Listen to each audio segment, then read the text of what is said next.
విశ్వనాథ్ గారి శైలి ఏమో ఎప్పుడు నాకు తెలిసినంత వరకు రచన చేసిన తర్వాత స్వర రచన చేయడమే ఆయనకి ఇష్టం, ఆయన పద్ధతి అది. వేరాజ్ 90% ఆఫ్ ద టైమ్స్ ఇళయరాజా గారు ముందు ట్యూన్ ఇచ్చే లిరిక్ రాయించుకుంటారు, మీకు తెలిసింది.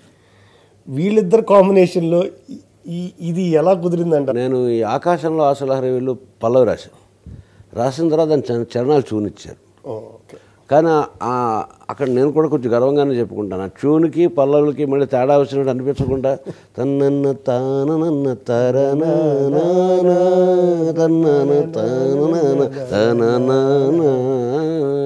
దానికి మళ్ళీ అది ఇప్పుడు ఆ రెండు లిరిక్ ట్యూన్ చేశారా లిరిక్ చేశారా అని తెలియదు. కానీ మిగిలిన పాటలు రాసిన వాటికే ఆయన ట్యూన్ చేశారు. అంటే ఆ రెండు ప్రతిభలు సమానంగా ఉన్న వ్యక్తి ఇళయరాజా. ఇప్పుడు వీళ్ళిద్దరూ కలిసి మాట్లాడుకోవాలి. ఆల్రెడీ ఒక రకమైన పెంకితనం దగ్గరికి వస్తున్నాం. ఇతనేమో ఒక రకంగా అమ్మాయి జీవితం మీద దాడి చేస్తున్నాడు. ఆ అమ్మాయి కలుగుతున్న ఫీలింగ్ ఇది, నా ప్రైవేట్ లైఫ్ మీద నువ్వెవరు వచ్చేటానికి, నేనేం చేయాలో ఏం చేయకూడదో చెప్పడానికి నువ్వెవరు. ఆల్రెడీ తనకు ఒక గిల్ట్ ఉంది, దొంగతనంగా పట్టుబడింది, ఎప్పుడొచ్చి చెబుతాడు. రెండోది ఇంట్లో అక్క నెమ్మదిగా మెత్తగానే అంటోంది. అందరూ అనేవాళ్లే తప్ప తను అర్థం చేసుకునేవాళ్ళు లేరు. ఇప్పుడు ఇంకా వీళ్ళు ఒక చిన్న చర్చావేది పెట్టి ఎట్లా మాట్లాడుకుంటారు. ఇక్కడ ఆయన డ్రామటైజేషన్ తీసుకుని ఈ అమ్మాయి ఏడిపించడానికి పూనుకుంటే దాన్ని ప్రతిఘాతం చేసే ప్రతిచర్య మించి ఒక చిన్న ఊహాత్మక గీతంగా, అంటే నిజంగా దర్శకుడి ద్వారా మనకేం చెప్పంటే అతను ఏం చెప్పదలుచుకుంది అతను ఊహ, ఆ అమ్మాయి ఏం చెప్పదలుచుకుంది ఆ అమ్మాయి ఊహ, ఈ రెండు ఒక రకమైన సంవాదంలో వెళ్తాయి. అవునండి. వెళ్ళినప్పుడే గల్లు గల్లు గల్లుమంటూ అని ఒక కామన్ తీసుకుని ఆ పాటలో ఉండేటువంటి ప్రతి అక్షరాన్ని గమనిస్తుంటే ఆ అమ్మాయి చెప్పింది రైట్, అతను చెప్పింది రైట్. ఎవళ్ళ ఊహలు గల్లు గల్లు గల్లుమంటూ మెరుపల్లేతుళ్ళు జల్లు జల్లు జల్లున ఉప్పొంగు నేల నింగి ఒళ్ళు నల్లమబ్బు చల్లని చిరుజల్లు పల్లవించని నేలకు పచ్చని పరవాళ్ళు. అతన్ని ఎంతసేపు ఉదయం కన్స్ట్రక్షన్, ఒక నిర్మాణాత్మక విధానం, ఒక జాగృతి, ఒక మెలకువ వీటి పట్ల ఉంటుంది.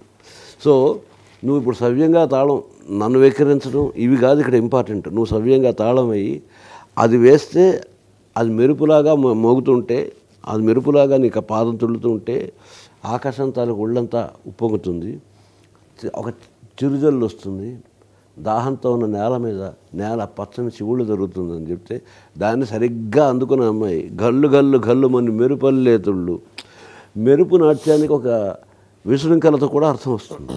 ఓకే కదా. అక్కడ అతను మెరుపు దగ్గర నుంచి వర్షం దాకా వచ్చాడు, ఈ అమ్మాయి మెరుపు దగ్గర మాత్రమే ఆగిపోయింది. జల్లు జల్లు జల్లును ఉప్పొంగు నింగి ఒళ్ళు వెళ్ళు వచ్చి నువ్వు చినుకు అడుగుతున్నావు, నేను వరదడు.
గాలి ఎలా వీసాలి, ఎంత వీసాలి, వలేసి పట్టుకోగలవా గాలిని? వలలో ఒదుగున విహరించే చిరుగాలి సెలయేటికి నటన సెలయేరు అందంగా ఉండదా?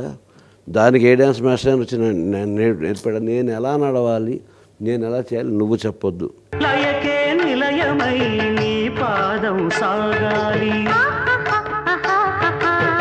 మలయా నిలగతిలో సుమబాలగ తూగాలి.